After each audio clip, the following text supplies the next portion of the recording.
Ladies and gentlemen, a very, very happy New Year to all of you, the third day of the Year of the Rat. Let me first of all apologize for having misspoken a couple of days ago at the government press conference on Chinese New Year Day. I apologize unreservedly to everyone, especially those who might have felt offended or affected in any way. I pledge to you that I will, of course, be extra vigilant and alert and careful in the coming days as we together try to give the latest scientific evidence to the public and to the world indeed throughout the rest of this outbreak. I'm going to be speaking in both languages, English and Cantonese, so please bear with us. It will take a little longer than otherwise. And we're going to start. First of all, let me just say that this literally came at 7 o'clock this morning. And Professor Wu and his team have not slept in about 4 days now. And I apologize for the very, very last minute A&E last night, which is when the initial set of findings came out to me, and I actually came back from a business conference in Bangkok. I landed literally 2 hours ago. I think it's important enough that right after we finalized this note, I sent it to the headquarters of the WHO. I understand the Director General is about to land or has just landed in Beijing, and his top team in infectious disease control is in Beijing or is about to be in Beijing. So I sent that team a preprint of the report I'm about to give you at 7 this morning. I've also sent it to the national authorities in Beijing as well as to our own government so that we give the latest and the most updated scientific evidence. And therefore, I'm now giving it to you just a few hours after I gave it to the World Health Organization. So this, ladies and gentlemen, is the latest official reported confirmed cases. The y-axis on the left that you can see is the total number of confirmed cases as reported by the health authorities on the mainland. And the right-hand axis is the number of cases exported outside of mainland China. And the yellow line refers to the right-hand y-axis, whereas the blue and the red line refers to the left-hand y-axis. As you can see, the curves have a very steep exponential shape, indicating that this epidemic is growing at quite a fast rate, and it's accelerating. So the real question is, given the lag between infection, incubation, symptom onset, and then admission into a hospital, treatment, and then eventually either recovering or perishing from this infection, given that lag, we used our methods, which we described to you the last time, to try and infer how many cases there actually are or were as of 2 days ago in Wuhan and in other places, other large cities in particular in mainland China. 好啦，如果reiterate in English, on the left-hand panel are the expected inferred number of confirmed cases. On the right-hand graph is the expected inferred number of infections. The difference being that those on the right include the pre-symptomatic cases, that is, those cases who have already been infected but are still in the incubating stage of the illness. All right? And the left-hand panel shows the number of clinical or clinically apparent confirmed cases should be somewhere around the region of 25 to 26,000 as of Chinese New Year Day. And on the right-hand panel, inclusive of those who might have been incubating and therefore had not shown any symptoms yet, the number approaches 44,000. Right? So going on next, this is the exact same slide I showed 1 week ago. And this slide shows the travel patterns of Wuhan, which happens to be the major transport and transit hub of central China, extensively connected to and linked with all of the other major city clusters in the country, to the north, south, east, and west. And this shows a nowcast as of January 25th, Chinese New Year Day, the expected inferred number of exported cases from Wuhan to all of the other major Chinese cities on the mainland, ranging from, as listed in the table on the right-hand side of the slide, 18 cases in Qingdao to a high of 318 in Chongqing. All right? Now, so that's nowcasting. That is just taking a snapshot as of 36 hours ago. If we were to run the model again at this moment, of course, the numbers would be higher. But that is really not the most important point.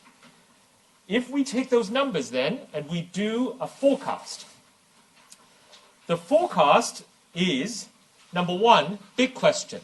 We now have a major population or citywide or cluster of citywide or megalopolis-wide quarantine of population movement, as we've seen since January 23rd and 24th, starting from Wuhan, and then extending to several of the neighboring cities in and around Wuhan.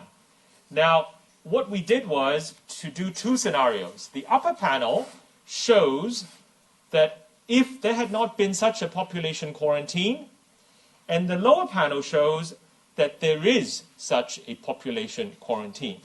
As you can see, they are almost identical, which suggests that this population quarantine may not be able to substantially change the course of this epidemic in the other major city clusters. It is not to say that it's ineffective, but it may not be able to change in a substantial way. The epidemic curves would develop, or is expected to develop, in these other major Chinese city clusters, as listed. All right? As you can see, this is a rather complicated slide, so I'm just going to take a little bit longer to explain this. On the x-axis is calendar time. It's the American convention where the month comes first. All right? So you see from December all the way to August. And what it shows, these are epidemic curves, or epi-curves, of the major city clusters in the country. Chongqing, Shanghai, Guangzhou, Shenzhen, and Beijing. And as you can tell, Chongqing is expected or projected to have the largest epidemic, mostly arising from the fact that it has a very large population, but also because it has the most intense traffic volume connected with Wuhan. So it's coupled with Wuhan most tightly of these 5 major city clusters. Secondly, you will see that the timing of the peak is somewhere in and around April, May. And what separates out Chongqing from the other 4 is that Chongqing is expected to peak 1 to 2 weeks before the other 4 major city clusters. Again, it is simply a volume and intensity of travel links phenomenon. What we have not shown is the expected epicurve for Wuhan, which will precede that of Chongqing again by 1 to 2 weeks. So we are at the stage where we have not seen the peak of the Wuhan epidemic yet, and then we would expect 1 or 2 weeks later, followed by Chongqing, and then 1 or 2 weeks later, after that, followed by Beijing, Shanghai, Shenzhen, and Guangzhou. Now, a special note on Hong Kong and Macau. Hong Kong and Macau, one mustn't just look at the direct links between Wuhan and Hong Kong and Macau because of the transit arrangements, particularly by rail, between different ports within the Greater Bay Area, but particularly Guangzhou and Shenzhen. And therefore, we were not able to capture or disaggregate that number just for the two special administrative regions.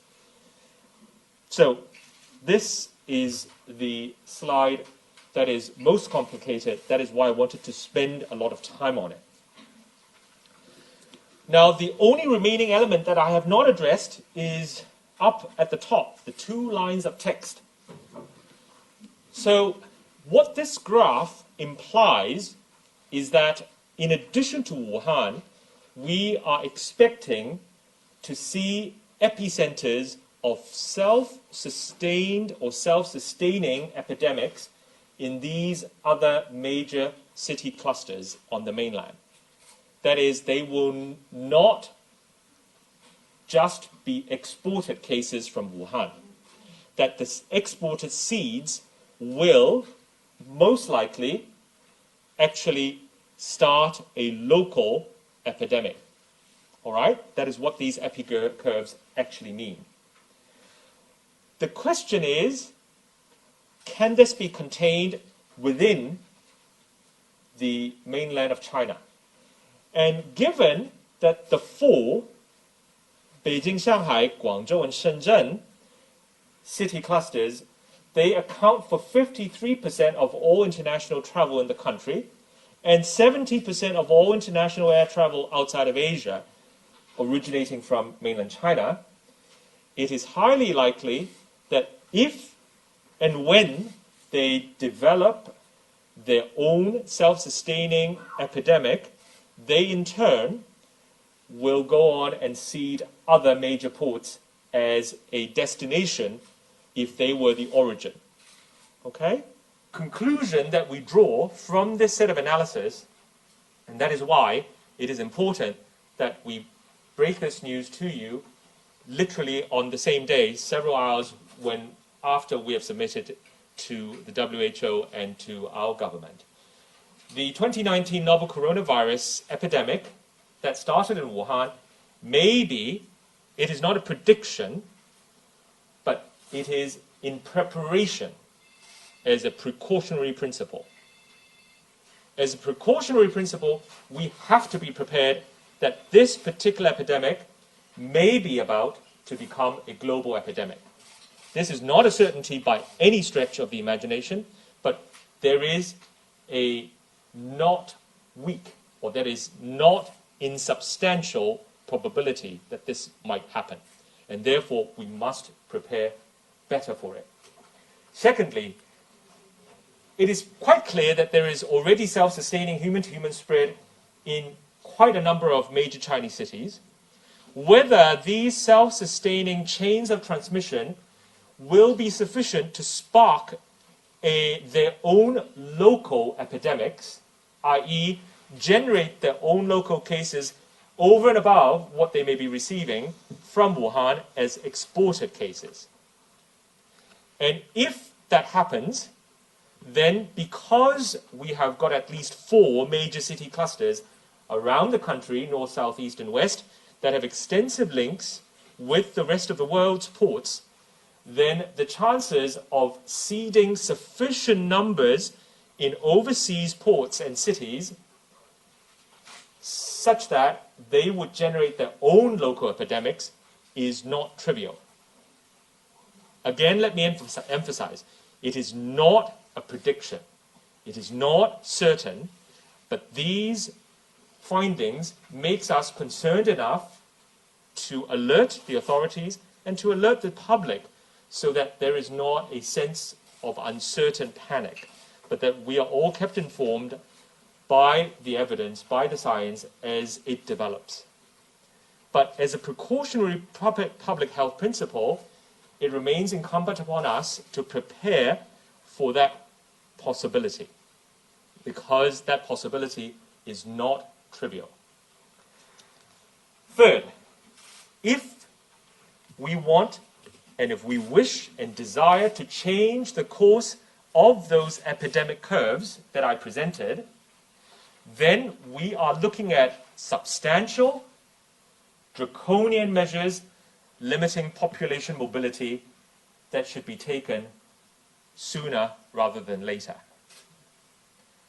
It includes cancellation of mass gatherings, school closures, instituting work-from-home arrangements within population, but also between population clusters.